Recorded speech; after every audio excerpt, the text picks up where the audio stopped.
नमस्कार मित्रांनो, महाविकास आघाडीच्या काळात शासनाने जाहीर केलेल्या 50,000 प्रोत्साहन अनुदान योजनेपासून अद्यापही 35% जास्त शेतकरी वंचित असल्याने शासन शेतकऱ्यांची चेष्टा करत आहे की काय? तसेच नियमित कर्जफेड करून आम्ही गुन्हा केला का, असा प्रश्न शेतकऱ्यांना आता पडला आहे। उद्धव ठाकरेंच्या महाविकास आघाडीचे तत्कालीन अर्थमंत्री अजित पवार यांनी 2021-22 च्या अर्थसंकल्पात तरतूद केलेली ही योजना आता युती शासनाचे अर्थमंत्री अजित पवार यांनी पूर्ण करावी अशी अपेक्षा शेतकरी वर्गातून व्यक्त होत आहे। विविध विकास सेवा सोसायट्यांचे चेअरमन, सचिवांनी तसेच पीक कर्ज प्रोत्साहन लाभाच्या प्रतीक्षेत गेली 1.5 वर्षापासून वंचित पात्र शेतकरी बांधवांनी दिलेल्या माहितीनुसार आतापर्यंत सत्तेवर आलेल्या राज्य शासनाच्या सत्ताधाऱ्यांनी अनेकदा पीक कर्जाची कर्जमाफी केली, पण ती फक्त थकबाकीदारांना दिली होती। मात्र महाविकास आघाडीचे तत्कालीन मुख्यमंत्री उद्धव ठाकरे सरकारने पीक कर्जाची नियमित परतफेड करणाऱ्या शेतकऱ्यांना प्रोत्साहन म्हणून 50,000 देण्याचा निर्णय घेऊन योजना जाहीर केली होती।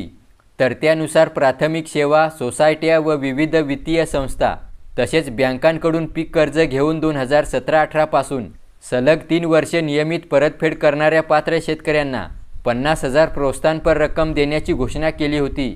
राज्य विधानसभेच्या 2020-21 च्या अर्थसंकल्पीय अधिवेशनात महाविकास आघाडी सरकारचे तत्कालीन अर्थमंत्री अजित पवार यांनी त्यासाठी अर्थसंकल्पात तरतूद केल्याची घोषणा करून पीक कर्ज घेऊन नियमित परतफेड करणाऱ्या शेतकऱ्यांची संबंधित सेवा सोसायट्या व पीक कर्ज वाटप करणाऱ्या बँका तसेच वित्तीय संस्थांकडून माहिती संकलित करण्याचे आदेशही दिले होते आणि आदेश दिल्यानंतर युद्धपातळीवर कार्यवाही करून माहिती संकलित झाली। मात्र नेमके त्याच वेळी महाविकास आघाडीत फूट पडून ठाकरे सरकार कोसळले आणि नव्या भाजप व शिंदेच्या युती सरकारने या योजनेला तात्पुरती स्थगिती दिली आणि मग नंतर पात्र लाभार्थी शेतकऱ्यांना या योजनेची प्रोत्साहन रक्कम देण्याचा निर्णय घेऊन ऑक्टोबर 2022 पासून पात्र लाभार्थ्यांना टप्प्याटप्प्याने रक्कम मिळू लागली। परंतु राज्यातील 35% जास्त पात्र शेतकऱ्यांना अद्यापही मित्रांनो या प्रोत्साहन अनुदानाची रक्कम मिळालेली नाही। तेव्हा शासनाला विनंती आहे, बाकी असलेल्या नियमित कर्जफेड करणाऱ्या शेतकऱ्यांना प्रोत्साहन अनुदान देण्याची लवकरात लवकर कार्यवाही करावी, जेणेकरून या पात्र शेतकऱ्यांना थोडीफार तरी आर्थिक मदत मिळू शकेल। मित्रांनो, या प्रोत्साहन अनुदान योजनेसंदर्भात तुमचे इतर काही प्रश्न असतील तर कमेंट बॉक्समध्ये अवश्य विचारा।